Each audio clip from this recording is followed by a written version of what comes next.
Organic farming यानी जैविक खेती, ऐसी खेती जिसमें रासायनिक खाद या दवाइयाँ नहीं डाली जाती। किसान गोबर, कंपोस्ट और प्राकृतिक तरीकों से फसल उगाते हैं। ऑर्गेनिक फार्मिंग यानी जैविक खेती के फायदे और नुकसान दोनों हैं। चलिए सबसे पहले फायदे देखते हैं और उसके बाद नुकसान को। जैविक खेती से पर्यावरण को नुकसान नहीं होता।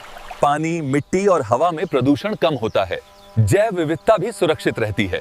जैविक खेती स्वास्थ्य के लिए भी सुरक्षित होता है, क्योंकि रासायनिक कीटनाशक न होने के कारण फल सब्जियां ज्यादा सुरक्षित और पौष्टिक मानी जाती हैं। जैविक खेती से जैविक खाद और फसल चक्र मिट्टी की उर्वरता बढ़ाते हैं, जिससे लंबे समय तक जमीन उपजाऊ रहती है। अब चलिए समझते हैं ऑर्गेनिक फार्मिंग यानी जैविक खेती के नुकसान के बारे में। जैविक खेती में उत्पादन कम हो जाता है, क्योंकि रासायनिक खाद की तुलना में जैविक खेती से शुरुआती वर्षों में उपज कम देखने को मिलती है।